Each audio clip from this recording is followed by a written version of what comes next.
जय माता दी।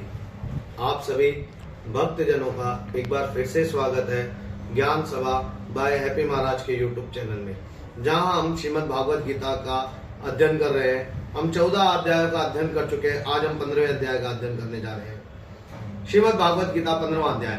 भगवान श्री कृष्ण बोले, संसार अश्वत्थ यानी पीपल के समान है, जिसका पुराना पुरुष रूप जड़ ऊपर है और चराचर शाखाएं नीचे है। वेद इसके पत्ते हैं। जो जानता है वही वेद का ज्ञाता होता है। जो इस चीज को समझ गया वही वेदों का ज्ञाता होता है। इसकी शाखाएं ऊपर की ओर फैली होती है। सत्व, रज और तमोगुण इसकी रसवाहिनियां, नसें, यानी जो 3 गुणों के बारे में हमने 14वें अध्याय में अध्ययन किया, वो तीनों गुण इसकी नसें हैं। इसका पालन होता है, इनसे इसी का पालन होता है।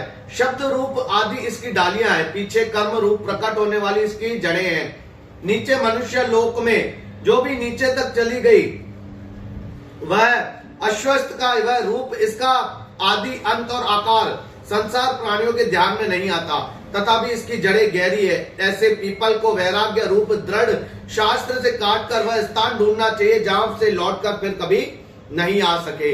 यानी भगवान अर्जुन से क्या समझा रहे हैं, जब आप अपनी इंद्रियों को वश में करके और इस पीपल रूप स्वरूप को, जो अपना शरीर है, जो इसमें सत्व रज तम जो नसें हैं, इन सभी को एकत्रित करके इंद्रियों को वश में करके जो आप कर्म करते हो, ऐसा कर्म करो उस परमात्मा को जानने के लिए।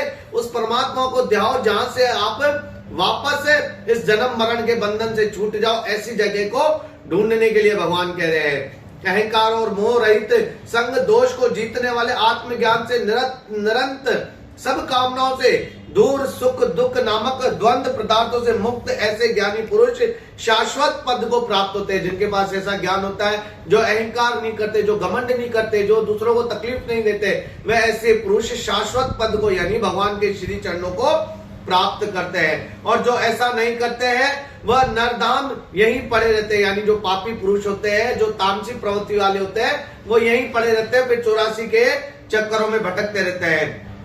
जैसे वायु पुष्पों को गंध को एक स्थान से दूसरे स्थान पे ले जाती है। जैसे वायु होती है, पुष्प की सुगंध को एक स्थान से दूसरे स्थान पे ले जाती है। वायु से तो सुगंध आती है ना, वही चारों तरफ उसको फैलाती है। उसी प्रकार यह देह स्वामी शरीर धारण करने के बाद उसका परित्याग करता है, तब इंद्रिया और मन को साथ ले जाता है। कान, आंख, चर्म, जीभ, नाक और मन का आश्रय लेकर वह जीव विषयों को भोगता है। जैसे हमारी 5 ज्ञानेंद्रिया और कर्मेंद्रियों को मिलाकर हम विषयों का भोग करते हैं और एक देह से दूसरी देह को जाते हैं। अगर हमने इनको पहले ही अपने नियंत्रित कर लिया तो हमें इस देह के आवन जावन के तरीके से हम छूट जाएंगे। विषयों का उपभोग करते हुए उसको मूर्ख देख नहीं सकते। जैसे हम कोई भी कार्य करते हैं या विषयों का भोग करते हैं, हमको सारी चीजें जब अच्छी लगती है तो हम मूर्ख व्यक्ति वो चीज समझ नहीं पाते कि सही है कि गलत है। हमें तो वो सब चीजें अच्छी लगती है, जो हमारे मन को, हमारे जीभ को अच्छी लग रही है। जैसे जीभ में हम कुछ भी खा रहे हैं, वो हमको अच्छा लग रहा है, जरूरी थोड़ी है कि आपकी सेहत के लिए अच्छा हो, लेकिन स्वाद की चंचलता के कारण हम वो सारी चीजें बख्श कर देते जो अबख्श होती है, या ऐसे कार्य कर जाते हैं संसार में जो नहीं करने होने चाहिए और पाप कर्म के पचड़े में फंस जाते हैं। जो तेज सूर्य और चंद्रमा अग्नि में वर्तमान है और जगत को प्रकाशित करता है, उसे मेरा ही तेज मानो। मैं ही पृथ्वी में प्रवेश कर अपने तेज से समस्त भूतों को धारण करता हूँ। मैं जटा और अग्नि होकर प्राणियों की देह में प्रविष्ट करता हूँ। प्राण, वायु, अपान से संयुक्त होकर चारों प्रकार के भक्ष्य, भोज्य, चोष, लेया से भोजन किए हुए प्राणियों के अन्न को मैं ही पचाता हूँ। संपूर्ण भूतों में हृदय कमल में सदा निवास मैं ही करता हूँ। इस संसार में चर और अचर ये 2 पुरुष है। जितने नाशवान प्राणी है वह चर कहलाते हैं। उसमें कुटुस अर्थात शैल शिखर के भांति स्थिर चैतन्य को अचर कहते हैं, किंतु उत्तम पुरुष परमात्मा का विकार रहित सर्वनियंत बद्ध मुक्त नित्य रूप तीनों लोकों में प्रविष्ट होकर धारण कर पोषण करता है। वह दोनों को अलग करे।